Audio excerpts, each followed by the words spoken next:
Всем привет, друзья! Рад приветствовать вас в городе Эйлат. Сегодня пришло время посмотреть самую дешевую квартиру, которую только можно снять в Израиле. Квартира находится вот в этом старом доме, который находится слева через дорогу. Сам район это вообще старый, здесь нету новых домов, нету новой застройки, поэтому все дома выглядят примерно одинаково. Вон там, видите, третий этаж, надстройка над основными этажами. Дом трехэтажный, и вот четвертый, получается, этаж сверху, это и есть вот эти дополнительные квартиры, которые на сдачу. Ну, эта квартира принадлежит хозяину, это не то, что она строилась изначально для того, чтобы ее сдавать. Здесь тоже жил раньше человек русскоязычный, который сейчас является владельцем этой квартиры. Ну и чтобы она не пропадала, естественно, он ее сдает и сам живет в более новом. Вон там два кондиционера видны под окнами. Это вот и есть две комнаты, потому что квартира двухкомнатная. Сейчас перейдем через дорогу и посмотрим, как выглядит двор.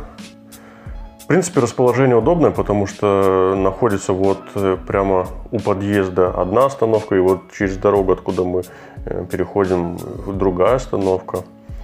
Доехать отсюда можно в любую точку Эйлата вообще за минут 10.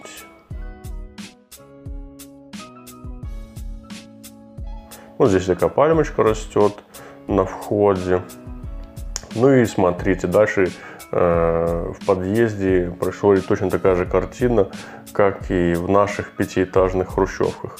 Все очень темно. Я выкрутил яркость камеры на максимум, чтобы было видно хоть что-нибудь, потому что лампы работают не на каждом этаже. Как можете заметить, здесь очень узкие лестницы. У нас в пятиэтажных хрущевках и то как-то пошире. И вот справа и слева это уже квартиры, которые именно строились на крыше. Поэтому вот здесь такая самодельная лестница, но она в принципе прочная, металлическая. Но подниматься по ней еще более неудобно, потому что она очень узкая. Я не знаю, как по ней сюда можно какую-то мебель в эту квартиру занести или технику. Невозможно. И сразу мы попадаем на кухню. Здесь такая двухкомфорочная варочная панель. Работает на газу. Мойка обычная, шкафчики. Вот здесь виден склон потолка, потому что это уже крыша. Старый Мекарер, как он там по-русски уже забыл, холодильник. Наверное, еще из Беларуси его привезли или из Украины. Здесь кондиционер висит и называется салон. Вот этот общая комната, это называется салон. Диваны, в принципе, неплохие, но на них никто не спит. На окнах трисы, чтобы защищать жильцов квартиры от мощного солнца. Здесь у нас столик такой стеклянный. Ну, вид из окна. Вид из окна красивый. Там Красное море видно и Иорданские горы. И вон тоже, видите, на том доме есть пристроечные вот эти квартирки. Слева и справа по одной комнате. Вот я могу показать свою комнату, в которой живу я. Здесь тоже есть мазган, кондиционер. Маленький столик, на который можно повесить свои полотенца, просушить. Потому что после того, как вы примете душ, вам нужно где-то сушить эти полотенца. Но я сушу в комнате, допустим, по большей степени. Здесь шкаф, в который я ничего не вешу, потому что у меня нету вешалок.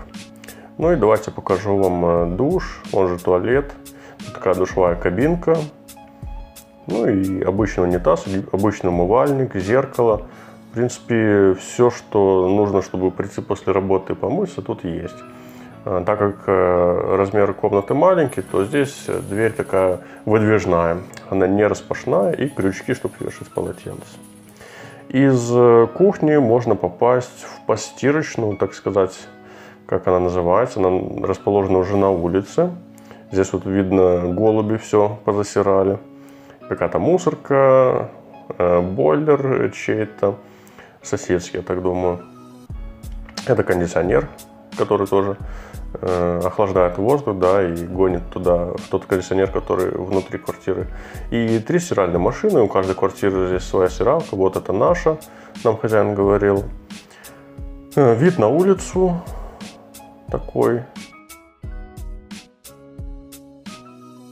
Здесь тоже, кстати, полотенца очень классно сушить. Я их сюда вешаю, потому что здесь очень жарко и все сушится. Вот такое короткое видео получилось про эту квартиру. Буквально за 5 минут мы смогли все посмотреть. Вторая комната там точно такая же, которая была и первая. Конечно, эта квартира подходит не для каждой ситуации. Эта квартира выполняет свою определенную функцию. Она стоит очень недорого, да, буквально 1500 шекелей в месяц, это $500. Конечно, если у вас семья, либо жена, в такой квартире жить, наверное, будет не совсем удобно. Во-первых, она неудобна для подъема, да, детишки там могут попадать с этой лестницы. Во-вторых, возможно, комнат вам не хватит, или там нужно 2 санузла. Но именно вот для своей ниши, для человека, который хочет дешево жить и работать здесь, она самый идеальный вариант. Также здесь нет подводных камней. Хозяин берет 1500 шекелей и без чеков, без гарантов, без заключения договора. Он вас не привязывает к этой квартире. Потому что, когда вы захотите снимать квартиру в Израиле, вы здесь столкнетесь с такими подводными камнями, что вам нужно заплатить сразу за 2 месяца. Вам нужно дать гарант, чтобы в случае, если что-то в квартире сломается, то хозяин вам эти деньги не вернет. Также некоторые заключают договор сразу на год, и вы не можете выехать с этой квартиры. Поэтому вы тем самым себя привязываете к ней. Здесь все по-честному. Заплатил и живешь, заплатил и живешь. Конечно, 1500 шекелей – это не включая электричество и воду. Ну, здесь уже хозяину надо себя подстраховать, потому что кто-то там включает телевизор, либо кондиционер на целый день, либо вообще забывает его, уходя на работу, выключить. И тогда и в 1500 шекелей не влезешь. Поэтому за это придется платить дополнительно. В следующем видео мы пойдем с вами по городу Эйлат, пройдемся, посмотрим, какие здесь достопримечательности. Я специально вышел в шаббат с утра, когда здесь не было много людей на улице, и мы сможем с вами посмотреть на город, как он выглядит, когда никого нету.